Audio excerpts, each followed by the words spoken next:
राजस्थान में सरपंच चुनाव का बिगुल बजने वाला है और सरपंच चुनाव के लिए आरक्षण बहुत ही ज़रूरी होता है।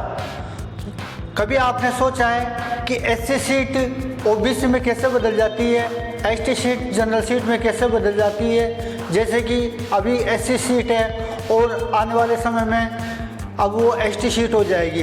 तो आज की चर्चा हमारी इसी टॉपिक को लेकर है कि राजस्थान में सरपंच चुनाव में आरक्षण किस तरीके से बदलेगा। तो दोस्तों, तमाम जानकारी हम इस वीडियो के माध्यम से आपको देने वाले हैं और इस वीडियो में हम आपको बताएंगे कि आरक्षण प्रक्रिया किस तरीके से की जाती है। तो अब हम शुरू करते हैं। राजस्थान में सरपंच चुनाव आरक्षण कैसे तय होता है। आज के वीडियो में हम आपको बताएंगे कि आरक्षण कैसे तय होता है। एससी, एसटी, ओबीसी और जनरल सीटों का पूरा गणित हम आपको बताने वाले हैं। तो अब हम शुरू करते हैं।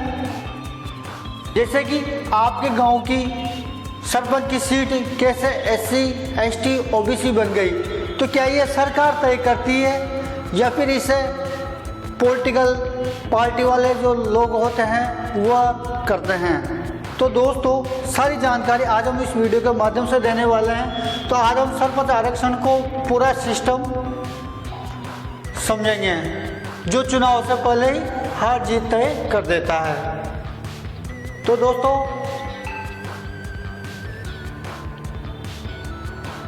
सबसे पहले अब हम शुरू करते हैं। सबसे पहले सरपंच चुनाव में आरक्षण क्यों होता है। तो संविधान का आधार, संविधान क्या कहता है। संविधान का अनुच्छेद 243D जो कि पंचायतों में एससी, एसटी को जनसंख्या के अनुपात में प्रतिनिधित्व देता है, ओबीसी को राज्य सरकार के नियमानुसार प्रतिनिधित्व देता है। वही दोस्तों महिलाओं को 50% आरक्षण प्रदान करता है। कौन सा करता है दोस्तों, 243D नियमों के आपको जानकारी होगी। इसका सीधा सीधा मतलब है जिस समाज की जितनी आबादी उतनी भागीदारी। अब हम बात करते हैं अगले टॉपिक पे।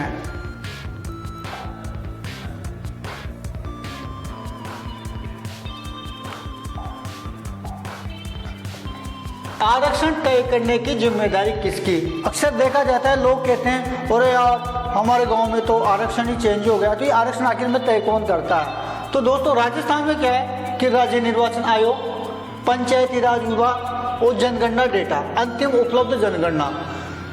तो इसमें बहुत से लोगों की ये होती है कि हमारे विधायक साहब या सांसद साहब, जिला कलेक्टर अपनी मर्जी से कर दिया या किसी पार्टी का फैसला हो गया। तो ऐसा कुछ नहीं होता। ये किसके आधार पर होता है, राज्य निर्वाचन आयोग, पंचायती राज विभाग और जनगणना डेटा के आधार पर। अब इसके पहले सबसे पहले क्या देखा जाता है, देखिए स्टेप 1 पंचायत की कुल जनसंख्या। जैसा कि हर ग्राम पंचायत में देखा जाता है वहाँ की कुल आबादी, एससी की आबादी, एसटी की आबादी और ओबीसी की आबादी। तो आधार क्या बनता है दोस्तों, 2011 जनगणना, जब तक नई जनगणना लागू हो तो 2011 की जनगणना के अनुसार कुल आबादी, एससी की आबादी, एसटी की आबादी और ओबीसी की आबादी के आधार पर यह आरक्षण तय किया जाता है।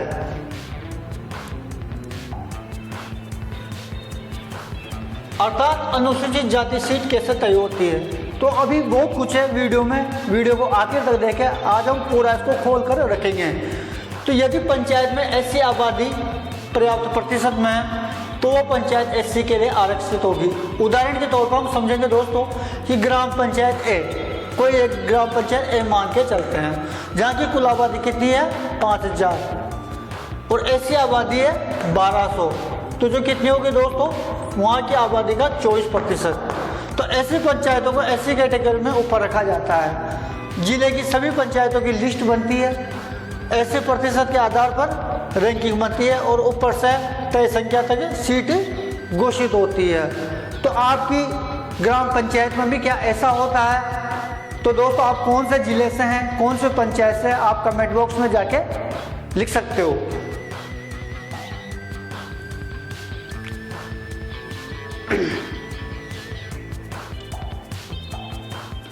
एसटी के बाद अब हम चलते हैं एससी एसटी में। तो दोस्तों वही प्रक्रिया है, फर्क सिर्फ इतना है कि एसटी बहुल पंचायतें पहले आती है।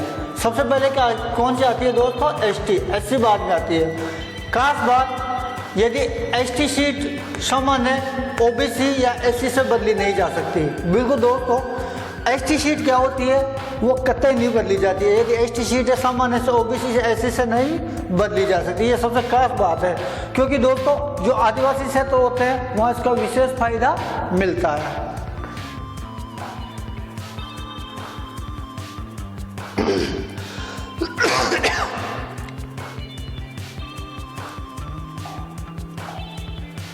ओबीसी अर्थात अन्य पिछड़ा वर्ग सीट कैसे तय होती है?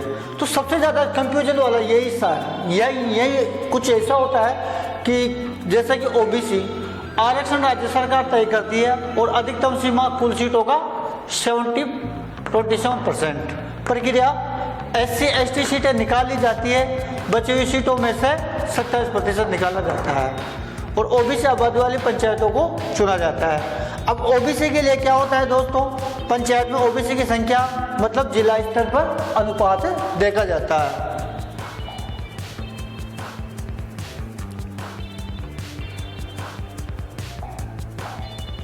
अब हम बात करते हैं जनरल सामान्य सीट तय कैसे होती है। तो दोस्तों जो सीट एससी नहीं है, एसटी नहीं है, ओबीसी नहीं है, वही जनरल ओपन सीट कहलाती है।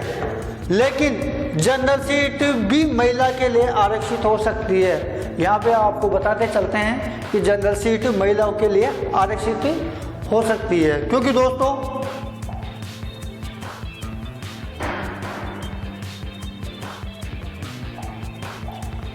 अब हम बताते हैं महिला आरक्षण कैसे जुड़ता है, जो इस वीडियो का खास हिस्सा है। तो दोस्तों सबसे बड़ा फैक्टर यही है, 50% महिला आरक्षण है। कितना? जिनमें ये लागू होता है एससी महिला, एसटी महिला, ओबीसी महिला और जनरल महिला। अर्थात एसटी की सीट, एससी की सीट, ओबीसी की सीट, जनरल की सीट, किसी की भी सीट आती है तो उन सीटों में से 50% सीट किसकी रहेगी? महिलाओं की। तो एससी सीट एससी महिला, ओबीसी सीट है तो ओबीसी महिला हो सकती है और जनरल सीट है तो जनरल महिला। और महिला आरक्षण हर कैटेगरी के अंदर लागू होता है। ये जो महिला आरक्षण की एक विशेष बात है कि हर कैटेगरी में लागू होता है, चाहे वो एससी हो, चाहे एसटी हो, चाहे ओबीसी हो।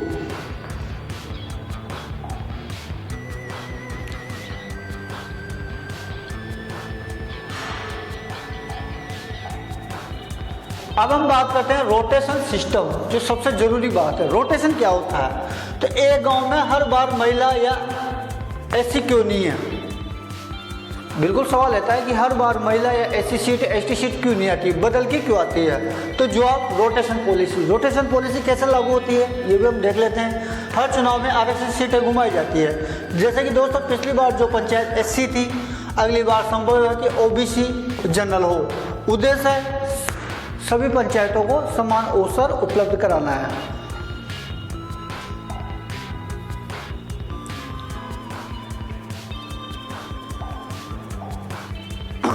अब कैसे समान रूप से अवसर होगा, उदाहरण के साथ समझिए। मान लीजिए कि जिले में कितनी पंचायत हैं? 100। Category seat 17 SC, 13 SC, OBC 27 और जनरल 43। तो अब इन सभी में से किन में से? इन सभी में से 50 सीटें किसकी है? महिलाओं की। ये एससी भी हो सकती है, एसटी भी हो सकती है, ओबीसी भी हो सकती है और जनरल भी हो सकती है। चारों में मिलके 50% अपनी भागीदारी निभाएगी कौन? महिला।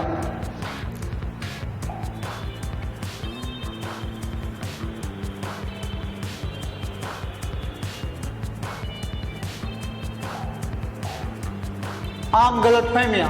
तो सरकार अपने लोगों को सीट देती है। ऐसा लोग मानते हैं कि सरकार अपने लोगों को सीट देती है। ऐसा कुछ नहीं होता। पैसे देकर आरक्षण बदल दिया जाता है। बहुत से लोग आरोप प्रत्यारोप लगाते हैं कि ये तो पैसे में बिक गई और सरपंच की सीट हमारे तो एसटी की आनी थी लेकिन ओबीसी की आ गई तो वहाँ पे सीट भरी। ऐसा कुछ नहीं होता। कलेक्टर बदल लेता है और सबसे ज़्यादा आरोप लगाया जाता है कलेक्टर का, क्योंकि दोस्तों जिला निर्वाचन का जो अधिकारी होता है वो जिला कलेक्टर ही होता है। और आरक्षण की जो एक तरीके से मान के चलें तो आरक्षण का पूरा खेल ही जिला कलेक्टर पर बहुत आधारित होता है, क्योंकि दोस्तों जिला कलेक्टर द्वारा ही ये आरक्षित की जाती है जिला स्तर पर, तो उसका बहुत बड़ा एक रोल होता है। और लोग बाग कह देते हैं कि अरे यार ये तो कलेक्टर साहब ने बदल दी सीट और हमारे तो एसटी होनी थी, लेकिन उन्होंने तो जानबूझ के ओबीसी कर दी। तो ऐसा कुछ नहीं होता है। ये क्या होता है, पूरी प्रक्रिया किस पे होती है, डेटा आधारित प्लस लिखित आदेशों से, क्योंकि आपत्ति का मौका मिलता है, अंतिम सूची प्रकाशित होती है। ऐसा नहीं है कि दोस्तों यदि किसी ने आपत्ति हो और किसी के पास डेटा हो तो वो डेटा उपलब्ध कराए और आराम से आपत्ति दर्ज भी करा सकता है कि हमारी सीट गलत आ गई है। तो आपकी पंचायत में भी यदि ऐसा होता है तो आप इस वीडियो के माध्यम से आप आराम से आपत्ति दर्ज करा सकते हो, क्योंकि ये बिल्कुल सच्चाई है। यदि आपको लगता है, आपके डेटा कहते हैं कि हमारी पंचायत में आरक्षण में बदलाव करना है, तो ऐसा हो सकता है।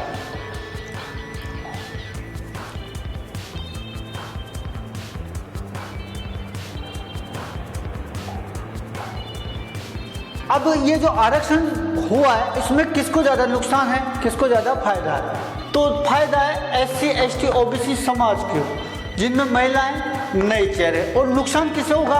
नुकसान देखिए, बार बार चुनाव लड़ने वाले पुराने सरपंच जो पिछले भी लड़ते रहते हैं उनको नुकसान है, क्योंकि पिछला अगर वो ST का था तो अब SC का हो सकता है, SC का था तो OBC का हो सकता है। तो ये क्या है कि रोटेशन आरक्षण के तहत बदलता रहता है, जिनकी सीट रोटेशन में बदल जाती है।